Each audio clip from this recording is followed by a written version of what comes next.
Holy crap, we have so much to talk about in this video. Okay.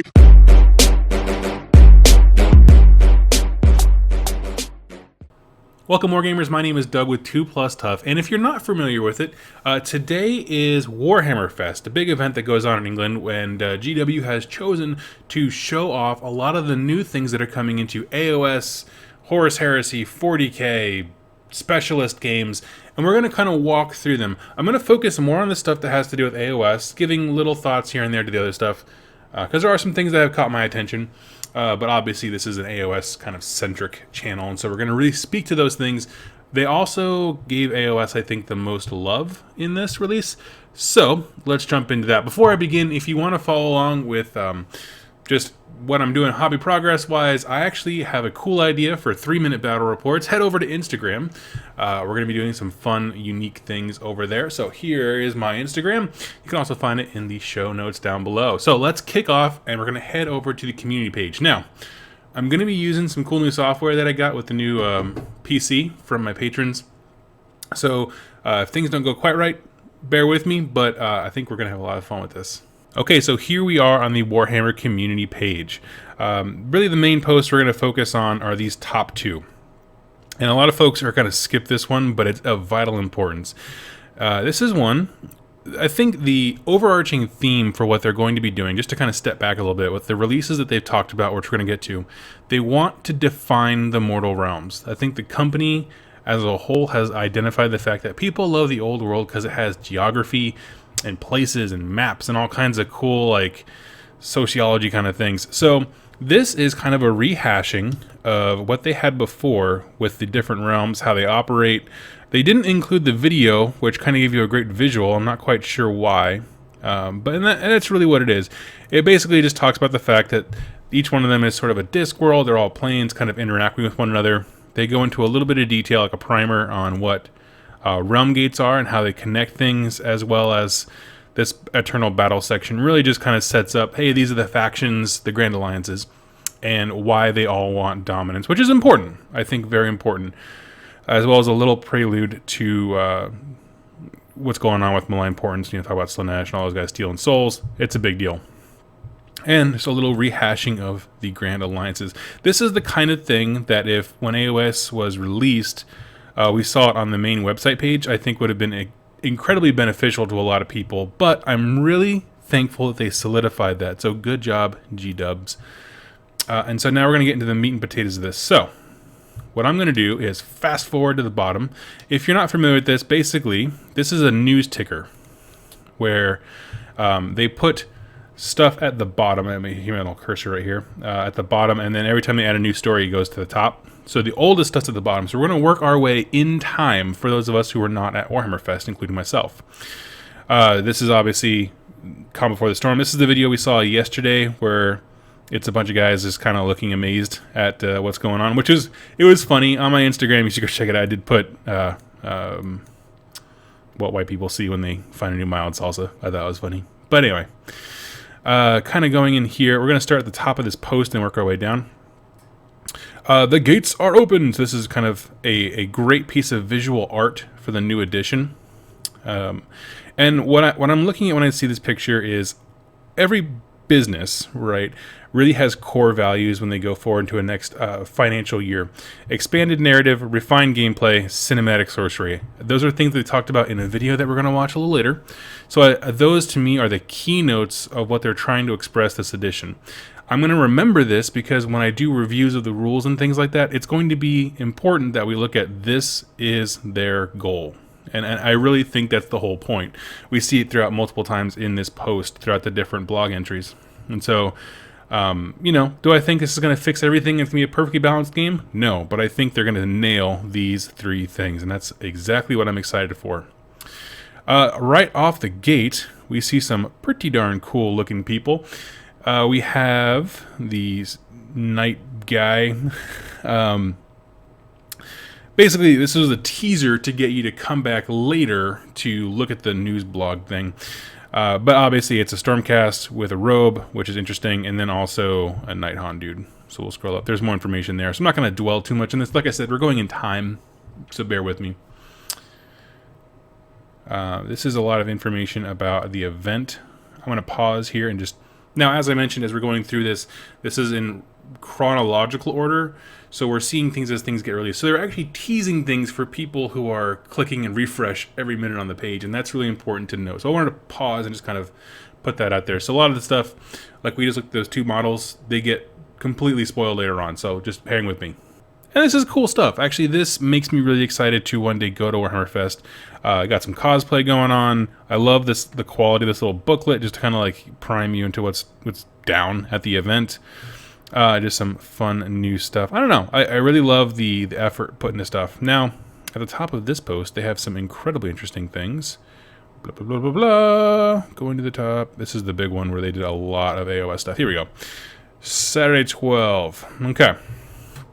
So we have this one, and I'm not going to play it for you right now because that's just a lot of time to use, and you can go watch this video on yourself. But basically, it is the game designer talking about the different things that they want to have come out in the new AOS. To summarize, he did spoil that they are going to redo shooting rules, like we had talked about in my last video, where you cannot shoot out of combat. Now, he didn't say anything about shooting in combat, meaning just kind of like a lot of us had hoped. I know I did, and the Rolling Bad podcast had talked about where you can shoot the unit you're engaged with. By his wording, is still possible. However, we don't have a definitive thing on that yet. They talked about generals being able to use all their command abilities, which would be really fascinating, and I want to see how that pans out. That would mean a lot for specifically narrative play, where you get usually a new command ability. And I've seen people take that online to mean command points, and maybe I'm missing something. I have asked multiple forums this morning, where are you guys seeing this command point thing? And I haven't gotten a response. So it might be a thing, might not. I'm not quite sure. He also talked a bit about expanded narrative, meaning they're going to really flesh out the lore. He said they made maps, tons and tons of maps, which is all I want. That's all I want to hear. And those kinds of things. Just kind of off the top of my head, if I'm really just spitballing here, those are the necessary ingredients to make Free Guild fun again. Okay? They weren't abstract. They're not really an abstract army. They have territories, they defend, they move fortresses, like hog forts, like we talked about in the Free Guild video. So I think part of the reason why those releases didn't happen, I'm sorry, I bumped the mic, is they're setting up things like this. And so, I don't know, I'm really excited about it. One thing they did say up front was they're going to consolidate and fine-tune the lore. So what all this kind of sounds like to me, I wouldn't be surprised if they released a giant, we used to call it the GRB, the Big Red Book, BRB, where it was just all the information you needed to play Warhammer in one. That would pretty much do it. I mean, as far as someone was like, oh, they're going to reboot all the War Scrolls, that is a colossal undertaking, and I just don't see it happening anytime soon. I might be surprised. I have no idea. But what I think is going to happen is there's going to be a new, boom, this is the Age of Sigmar book. It'll act as the General's Handbook for the year, and it'll act as the general core rule book for all your new people's lore and rules and maps and all those kinds of things. I think that is, in my mind, what I hear when I see this video. So go watch it for yourself.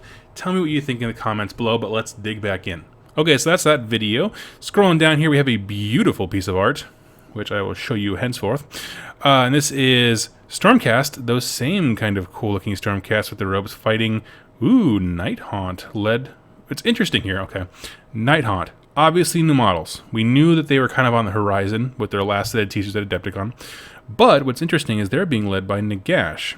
And it's interesting because they kept Nighthaunt specifically separate from the Legions of Nagash, which is interesting. So point is, I'm very curious to see how those battle tomes interact. I want them to interact in a unique way, not just like they do with Flesh Eater Courts, which is not at all. Unless you're taking Grand Alliance Death. I want there to be something else. We have this beautiful piece of art right here. And then here kind of recaps what I just talked about. This new edition is designed to, let's see here, consolidate on everything you love about Age of Sigmar while refining gameplay, adding depth and darkness to the lore of Mortal Realms, and transforming magic into something very special indeed. Exactly. Remember I told you they keep talking about the same three things? Lore, magic, fine-tuning the rules. I think that's exactly what the point is. This is an incredible picture. If they do a release or a special edition with a poster of this, I'm getting that thing. And here we have some really cool models. Now, we've seen this guy in the center here, the coughing Pokemon model, which I just absolutely love that someone did that. What I think we're getting the idea is that these represent raw, unfiltered magic of the realms, meaning this is raw death magic. It is that presence on the tabletop. Now, how it'll interact with models, we have no idea. But looking at some of the new ones, this one perplexes me, and I probably should have done it last. I have no idea what realm this is supposed to represent. I can't quite figure it out. It's near a Tidecaster, so I'm kind of perplexed there. But if we look at the other ones, like this is clearly beasts, and in fact, this makes me want to start a Grot army. I know. I just had all that debacle with the Deepkin, but like this looks incredible in every way. I love the shaman next to him. So clearly, a realm of beasts. We got this one, and this one might be a twofer. I definitely see two bases. It could be light and shadow. Obviously, Marathi would be near the shadow one. And that is pretty darn cool. I wouldn't be surprised if they were combined into one pack. It's why they're identical. They, lore-wise, play off each other quite a bit. And I'm going to go ahead and say this might be the realm of fire. Obviously, and we see another lovely Stormcast in a robe. This one is a female. Interesting.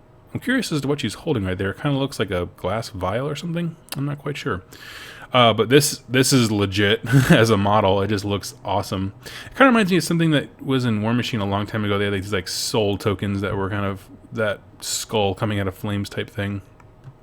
But if we look at this, we have fire, light, shadow. That's 3. Beasts 4. Death 5.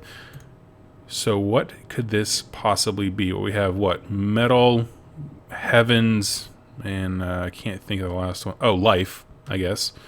I guess it could be life. I mean, I don't see it in the model, but I'm trying to think of places where the Deepkin are, and then they pretty much are in every realm, but a lot of them settled in Guran, so I'm not quite sure. Scrolling down here, this is a video that I'm not going to play for you like the other one. It is Nighthaunt. Okay, I'm actually gonna play in the background and just talk about it. I'll mute it for you. But really what it is, it's the dramatic reading by a incredible actress. I don't know who they hire to do these things, but she did a great job. Okay, like straight up. They did great sound effects for the voices and things like that. The first time I noticed these videos doing that kind of dramatic reading and things like that was actually the Genestealer cult, and it got me so flippin' pumped for that army. Now, if we're looking at this, obviously you can see there's tons of Nighthaunt warriors. We have new cavalry just for them, hero support pieces, things like that. Everything that I think that army needed to kind of be a powerhouse. Interestingly, I don't see a ton of the Banshees, whatever, I can't remember, Tomb Banshees, that's what they were called, which is actually my favorite model from that range, and I actually have several, but that guy was cool, got the 2 dumbbells. Point is, there's a lot of cool stuff coming for Nighthaunt. If you've been holding out for them, well played. You played the long game. Obviously, a new black coach, which is very much necessary, and I expect a new set of rules to complement that. And here's a great little picturesque shot at the end there. So I'll pause right there. We'll move along. And right below them, same deal, mute that. And we have the Sacrosanct Chamber. Now, if you're not familiar, this is kind of a fun little cartoon in the beginning where Sigmar pounds the alarm and a new chamber opens. Basically what it is, it's his magical arm. Up till this point, Stormcast Journals haven't had any kind of real magical capabilities. They've had a few heroes that can dispel, I believe. But what this functionally is an entire wing of the army that is adept at magic. Now, I don't imagine them to be a main army themselves. I mean, there are some more things besides magic. I think it's more heavy range combat. So you have magic, and there's also that big artillery piece that just showed up. I don't think they're going to, kind of like the what's the Cav guys? I can't remember their name. Tempestus. But they can operate on their own. They all have the keywords to do so. But is that what they're intended to do? Like, no, they kind of operate as a whole, and that's really awesome. And I think that's going to be very similar with these guys, where they add a lot to the army, not necessarily as a force themselves, and I'm very excited to see that. I just want to point out here that I sold off Stormcast. I had a Hallowed Knights army that it was pretty cool. But I sold it off simply because the models were very static. But everything since the Vanguard release going forward with like the Griff riders and all that kind of crazy stuff has been phenomenal and absolutely gorgeous. And so I don't regret trading off the models I had I didn't really like, and it would have taken too much investment. But I just want to say, if you are a Stormcast player and you've held in there are some really awesome models coming for you, and I think that is totally worth mentioning. Let's get back to it. Okay, so that is the movie there. Scrolling down, GW is doing their own podcast, the Stormcast, the official Warhammer 40K, Warhammer 40K, Warhammer Age of Sigmar podcast, which is very interesting to me. In that, sorry, I bumped my camera a little bit. Sorry, guys. In that, it'd be interesting to see what kind of role they want to take with that. Do they want to do event coverage? Obviously, I think they should. Have designers come in and talk about it. Those kinds of things would be very interesting to me. And let's see here. I'm just checking my time here. We also have the Hammer Hall Herald. Now, my assumption is this is going to function exactly like Regimental Standard does, where it adds kind of levity and humor to the Mortal Realms, and another avenue to kind of, in dark humor format, display how horrifying this reality would be. And if you're not a fan of Regimental Standard, you should really go check it out. It is actually very entertaining. I'm going to move... give me 1 second here. I'm just working on my webcam a little bit here. Like I said, this is a whole new thing for me. I'm going right back. There we go. And moving down along, another section that's going to be regular webcomic called Role Models. And this is going to be a webcomic literally focusing on wargaming, which is fantastic. I think we're going to have a video about this pretty soon, but I want this community and culture to grow, and part of that is these little add-on things, like brand enhancements where we can laugh at this, we can joke about blank, we can get excited about something else. And so these kinds of little subculture inside joke things are going to be the things that make wargaming bigger, and I think that's incredible. So now we're scrolling back up. We have our first glimpse at Sisters of Battle. I'm not super into 40k lore on what they do. I mean, I know a bit about them. I know people are going to go nuts over this because people have wanted Sisters of Battle forever. And this one, if we go up here, this is a actual showing of the models that were in that Nighthaunt video. Let's open up some of them here. And this guy is absolutely gorgeous. Love him, love him, love him. I think there was a pose I thought I saw where these were more like over his shoulder, like throwing them, but I could have been wrong. Nice guy with the big scythe. This is a cool unit. I wonder if it's an entire unit of the guys who currently exist, Karen Wraith. That'd be kind of fascinating, especially if you could add a Karen Wraith to that unit. And this might very well be a multi-kit with that. The bases look similar. No, maybe not. Those have a lot more going on in the bases than these guys. Well, the guys in the back have rocks too. It could be a multi-kit, could not. I'm not quite sure. And everyone needs to have a big hero with a mount that's galloping or kicking up their legs. It's just a requirement for battle. Everyone knows that. And what looks like to be basic infantry for Nighthaunt, which is fascinating. Up till this point, they've always been a very elite type army that hasn't really had a lot going on with it when it comes to, I don't know, stuff on foot, those kinds of things. And I think it would be incredibly fascinating if we were able to, like, I don't know, get a chance to see them as being more fleshed out, be able to do the kind of things that Death typically does, which is massed infantry, you know, resurrecting people, that kind of stuff. So let me go ahead and back here. All right, and we're back. So yeah, that was that post. And then we have one that it speaks to me, but it might not to everyone else. Really excited for Adeptus Titanicus. For me, this was one of the entry things that got me into the hobby in the first place. I walked into a game store, saw the models, and I was asking the guy behind the counter, like, you know, basically, what are all these games? I've never heard of a miniatures game. And the guy behind the counter basically said to me, like, what are you into? What are things that you like? And I was trying to tell him about it, and he's like, one of the things I said was Gundam Wing. If you're cool person, you know what that means. And like, you know, the giant mobile suits that. And so he pointed me towards Adeptus Titanicus. Now this is obviously set in where Horus Heresy era, but I like the idea. I would love it if this was a big game where like I could buy $115. Actually, let me go back to my main camera here. What speaks to me about this is that I would love it if I could buy like a $115 model, right? The Knights or whatever. I don't know what the cost is, but buy one and then magnetize the hell out of it, and then a bunch of weapon upgrades, which I'm hoping they do. And so I, as the owner, can like customize this kind of like one of the pilots of those things would customize their mobile suit with all kinds of cool weapons. And so that to me sounds awesome because you're kind of imprinting a lot of character into what your knight guy does. So I think that'd be really cool. Not going to focus a ton on it because, like I said, it's not Age of Sigmar. So we'll pan back here and we'll get to moving up. There's a cool video. You should watch it. I'm not going to play it right now. And let's see here. A bunch of upgrade stuff. This is a lot of things for specialist games. The next few posts, I think, are a lot of stuff coming to Necromunda. I've got some pitches and teams for Blood Bowl if you're into that sort of thing. The Dark Elves look absolutely gorgeous. Whoever designed those, you deserve a raise. This guy is running away perpetually in pretty much everything he's in, which is awesome. And let's see here. Now, I know what I said earlier about the Titanicus thing. This is obviously the scale of the game is at. It's like a 30,000 foot view type thing.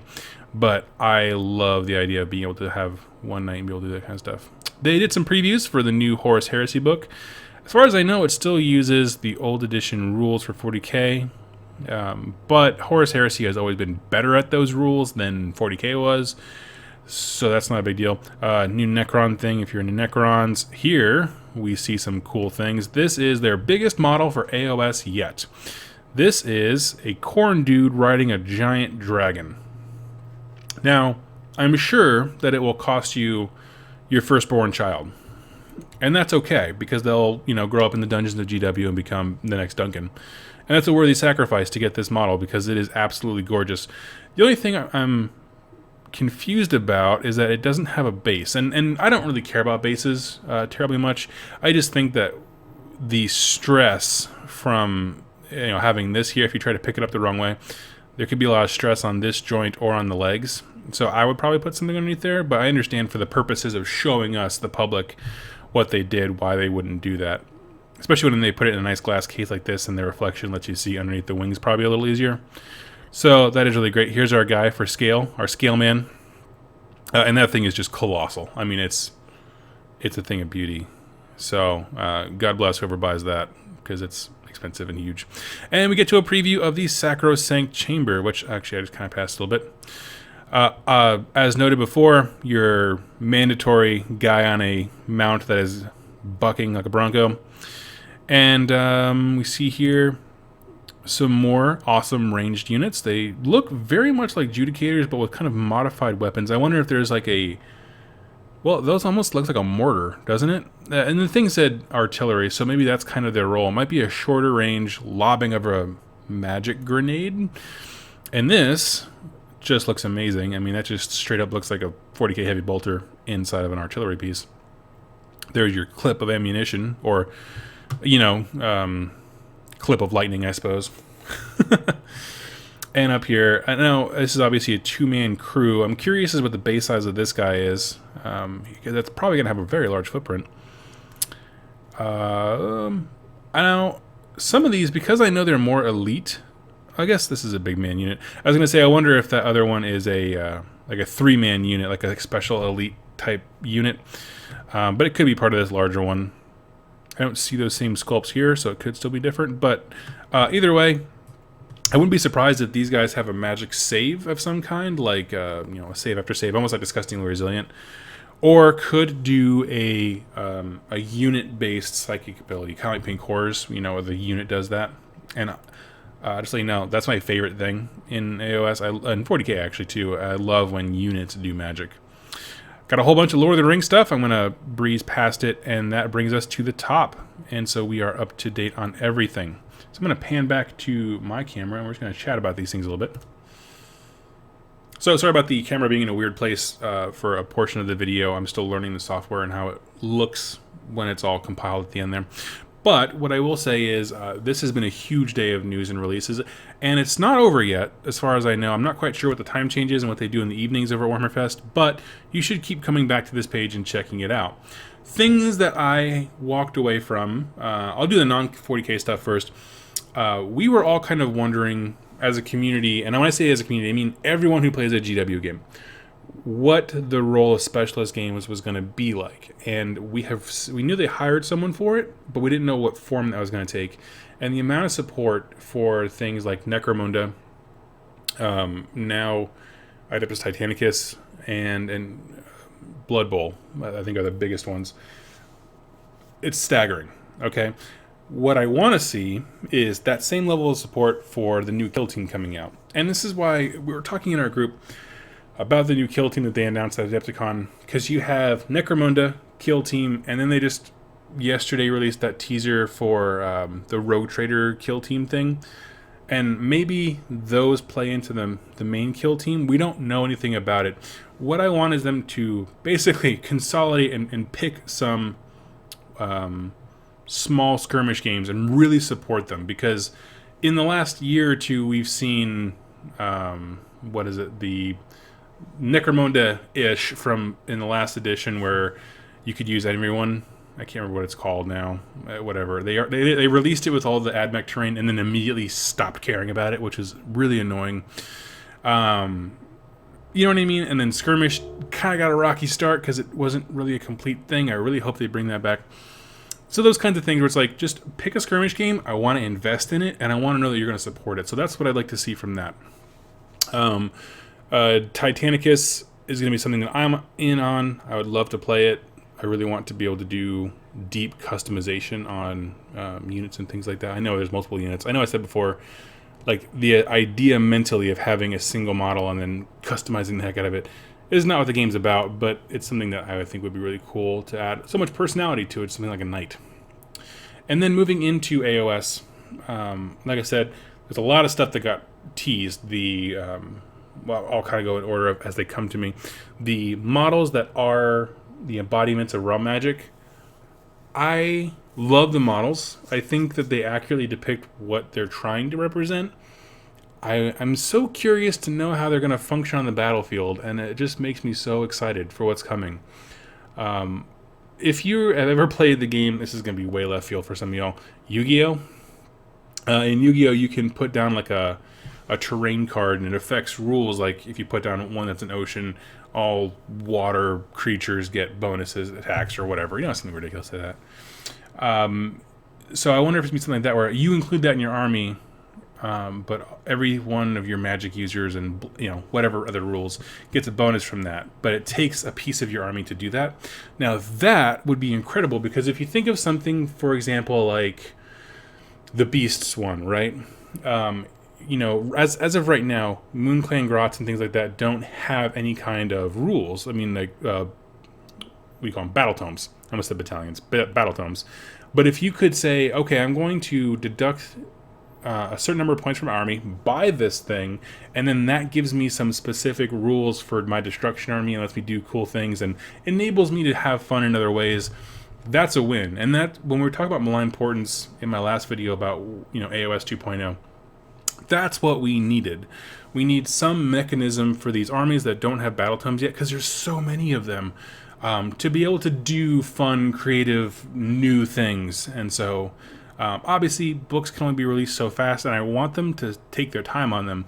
But these kind of supplementary things like malign portents, maybe these terrain pieces, the magic realm models can really support that in new and unique ways that I think would be excellent. So moving away from them into, let's tackle the Nighthaunt next. Stunning models. Okay, we're going to see a lot of really cool models coming out. I think in terms of from where it was to where it's going, that might be one of the factions that radically changes the most. I think another big one was obviously Sylvaneth, because they got Kurnoth Hunters and Nalario and all those kinds of things. The terrain pieces became a real deal. I think we're going to see that same kind of level of change, where it's like, you could play Nighthaunt and you would be the coolest Age of Sigmar hipster out there. Probably lose a lot, maybe not, depending on your gaming group and what you all kind of like to play. But man, this is radically different. This is like incredible looking, and so that is very exciting to see them getting such a remake, especially with the line troops. I didn't spend a whole lot of time on their picture because we had a lot to go through, but the fact that they're getting a kind of basic possible chaff unit, it will be huge for them, because if you combine that with spirit hosts, they're going to have different roles, but they do very similar things in tying up the enemy, and then your heavy hitters go in and do some damage. So super cool. I'd love it if a lot of things in that army had the if you fly over someone they take possible damage type thing. Most things in there look like they could fly, so it might actually be an army that largely ignores terrain, which would also be very unique.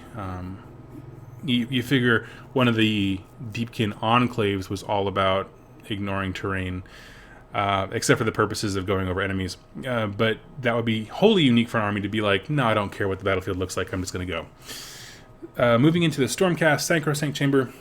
It's interesting that they're getting magic. I'm happy that they're getting it. I mean, their models are stunning. They really are. And there's so much life in those poses. You should really go review them again. Anyone who's a Stormcast player, you win the day. They just look great. In addition to that, I would say I'm curious. So they must, I think they must be getting a new battle tome, probably something with chambers included, much like temples or enclaves in Deepkin.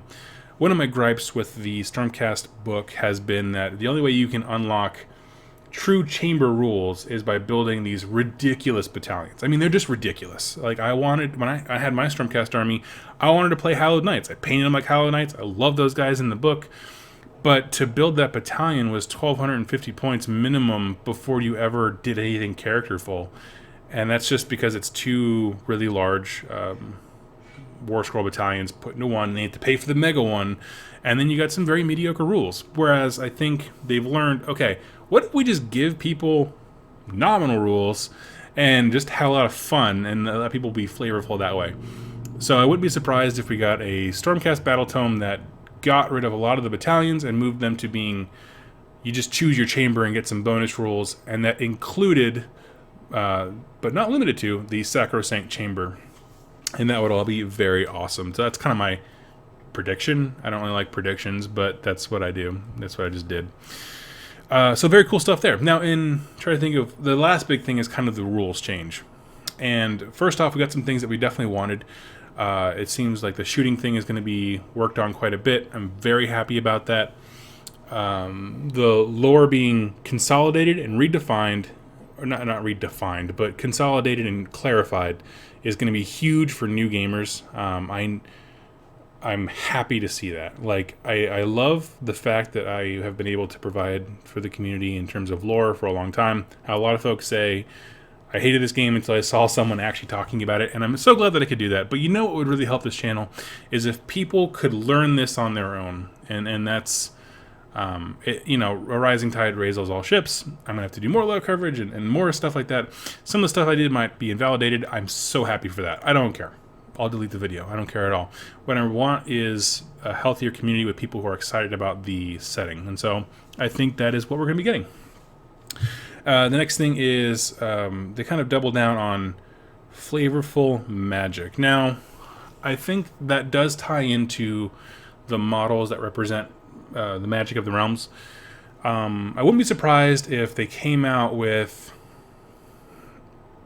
almost spell lores like they had before. It wouldn't surprise me if, I don't know. I don't know how to word that. Like, I think they want magic to be a much bigger deal in this edition. And some armies take it to 11. Like, Tzeentch can delete things. But I think, as a whole, magic is very well balanced in this game. So I'm curious to see what they do with that. You know what I mean? I want nothing more. I think the most flavorful magics in the game right now belong actually to the Iron Jaws and Bone Splitters, where they're like, the wizard is directly affected by how many boys are getting pumped up near them, and then it's like ridiculous body part of Gork or Mork comes down, like the fist of Gork or the foot of Mork, and just crushes their opponent. Like, that is the most flavorful thing. And if they're doing more of that, yes. All right, just straight up. As far as other game mechanics go, they haven't really addressed a lot. They said something kind of vague about heroes being able to use all their command abilities, which could have a radical effect. Like I said, I've seen people online talking about how there's going to be command point type things, which is functionally what my importance is. I don't have a lot of information on that right now, but I will share with you when I know something. So, yeah, big day. Friends, I want to hear what your thoughts are, what you're excited about. Tell me either here or on Instagram what you are pumped about, because for me, if I'm going to pick one, I'm going to hold off on the factions, because after my Deepkin debacle, I'm holding off on factions. I'm going to say the models that represent magic in the realms is my favorite, because chaos is everywhere, and that's what I'm playing right now, and I'm just going to use whatever I can. So that's what I'm going to say. I'm more excited for what the possibility behind the rules is, because it opens up a lot of gateways for what we talked about in our last video, where factions that haven't gotten love, and probably won't for a long time, still get something, and I think that's important that we don't miss that. So yeah, tell me what you're most excited about. What got you pumped? Are you a Nighthaunt player? Tell me about what models stand out to you. Or if you a Stormcast player who's wanted magic, like, tell me what you want to see. I would love to do that. I have a great discussion down below. So thank you guys so much for watching me in this kind of ad hoc thing with new software that I'm learning, but I'm getting better at, hopefully.